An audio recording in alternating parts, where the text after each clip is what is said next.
नमस्कार, मैं हूं संजय प्रभाकर और आप देख रहे हैं सर्जिकल ऑपरेशन। मेरे साथ देश और दुनिया की अहम खबरों की सर्जरी, जिसमें आपकी भागीदारी भी है बेहद जरूरी।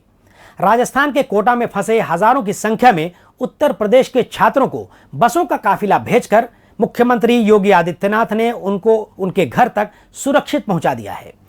उन्होंने जब इस बात का फैसला लिया था तब उसकी कड़ी आलोचना हुई थी।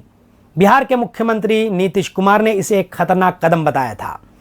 इस बात से बिल्कुल वाकिफ थे मुख्यमंत्री योगी आदित्यनाथ कि देश के प्रधानमंत्री नरेंद्र मोदी ने जो आदेश जारी किया है उसके मुताबिक देश के नागरिकों का इंटरस्टेट ट्रांसपोर्टेशन पर प्रतिबंध है, रोक है। इसके बावजूद उन्होंने यह कदम उठाया।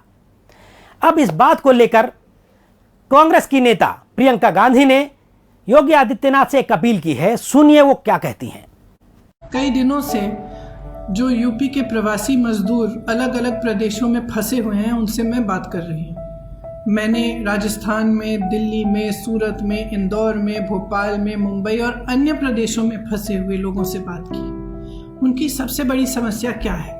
मजदूरी करने के लिए ये लोग बड़े बड़े शहरों में गए, लॉकडाउन हुआ, मजदूरी बंद हो गई, आगे चलते चलते राशन भी खत्म हो गया। अब 6-6 लोग, 8-8 लोग एक कमरे में बंद हैं, बाहर निकल नहीं पा रहे हैं, राशन मिल नहीं रहा है, बहुत ही घबराए हुए हैं, डरे हुए हैं और किसी भी तरह से घर जाना चाहते हैं। और हम इनको दोषी ठहरा नहीं सकते कि आप घर जाना चाहते हैं। हम और आप भी तो अपने परिवारों के साथ रहना चाहते हैं। हमें इनकी समस्या को हल करने का तरीका ढूंढना चाहिए। ये सबकी जिम्मेदारी है, मेरी है, आपकी है, हर सरकार की है। यूपी के एक एक मजदूर की जिम्मेदारी, चाहे वो कहीं भी हो, किसी भी प्रदेश में हो, किसी भी देश में हो, वो यूपी की सरकार की है। तो हम उनको ऐसे नहीं छोड़ सकते। मैं यूपी सरकार को बधाई देना चाहती हूँ कि कोटा से आप छात्रों को घर वापस ले आए, लेकिन ये मजदूर भी तो आपके हैं, ये भी तो हमारे हैं। इनके भी परिवार त्रस्त हैं, परेशान हैं, इनके पास खाने को नहीं है और हम घर नहीं ला पा रहे हैं। तो मैं आग्रह करती हूँ कि कम से कम एक हेल्पलाइन, कम से कम 1000 लोगों का कंट्रोल रूम हो, जिससे ये लोग आप तक अपनी समस्याएं पहुँचा पाएँ। तो आप अलग अलग प्रदेशों में दूसरी सरकारों से इनके लिए मदद करवा पाएँ। दूसरी बात कि किसी न किसी तरह से तो हमें इनकी समस्या को हल करने की कोशिश करनी पड़ेगी। एक ऐसा प्लान बनाया जाए ताकि ये लोग अपने ज़िले में वापस आ सकें। देखिए, हम इनको इस तरह नहीं छोड़ सकते। मेरा अपील है हर देशवासी से, यूपी की सरकार से कि हम इनकी मदद करें। प्रियंका गांधी की अपील पर योगी आदित्यनाथ कितना अमल करेंगे ये तो पता नहीं, लेकिन एक बात साफ है जो हम सालों से सुनते आ रहे हैं कि हमारे देश में संविधान कहता है कि कानून की नज़र में सभी एक है और सबको एक समान अधिकार है। लेकिन नहीं, तस्वीरें बताती हैं कि बिल्कुल नहीं। कानून दो नजरों से देखता है, गरीबों को अलग और अमीरों को अलग।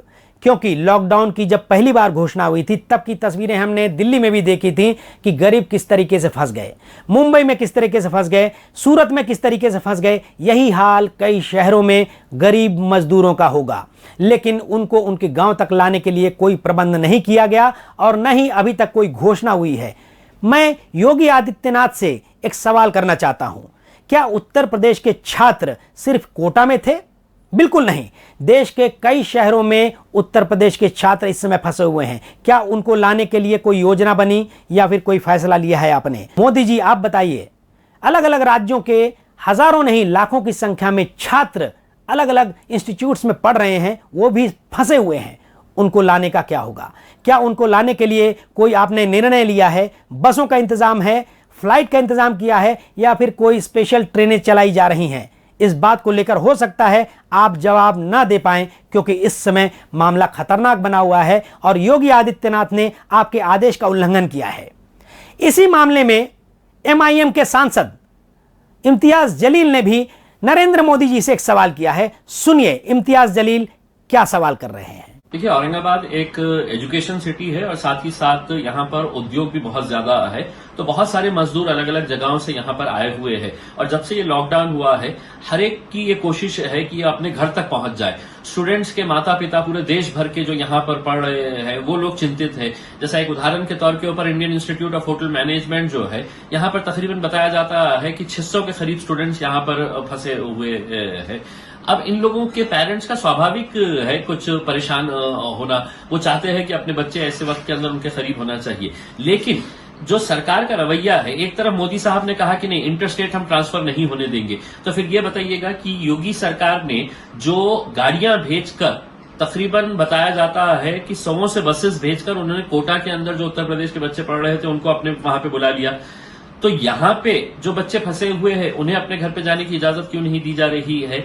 यहाँ पर लातूर से पूना जाने के लिए महानुभाव आश्रम के जितने भी पुजारी लोग थे उन लोग को जाने की इजाजत दे दी गई। रातों रात उन लोग को निकाला गया वहां पे, क्योंकि किसी वरिष्ठ अधिकारी के बोलने के ऊपर ये किया गया है। तो औरंगाबाद में भी मध्य प्रदेश के तकरीबन 20 पुजारी यहाँ पर पिछले 1-1.5 महीने से फंसे हुए हैं। वो भी जाना चाहते हैं मध्य प्रदेश, तो उन्हें जाने की इजाजत दी जाए। और जो मजदूर अटका हुआ है यहाँ पर, इंडस्ट्री बंद हो गई है, उसके पास राशन कार्ड नहीं है, उसको रहने के लिए जगह नहीं है, खाने पीने के लिए तकलीफें हो रही है। जितना हमसे हो रहा है हम कर रहे हैं। ऐसे में एक बात साफ है कि गरीब गरीब ही रहेंगे, उनके साथ हमेशा ही दोयम दर्जे का व्यवहार होता है और होता रहेगा। नरेंद्र मोदी जो कि गरीबों की हमेशा वकालत करते नजर आते हैं अपने भाषणों में, इस मामले में वो पिछड़ते नजर आ रहे हैं। अगर मोदी जी चाहेंगे तो गरीब मजदूर जो अलग अलग शहरों में फंसे हुए हैं उनके लिए स्पेशल ट्रेनें चलाकर, स्पेशल बसें चलाकर उनके घरों तक, उनके गांवों तक पहुंचाया जा सकता है, जिसमें सोशल डिस्टेंसिंग मेंटेन करते हुए इसको कर सकते हैं। लेकिन ऐसा लगता नहीं है सरकार करेगी। चलिए अगले दिन एक और मुद्दे को लेकर हम हाजिर होंगे। नमस्कार।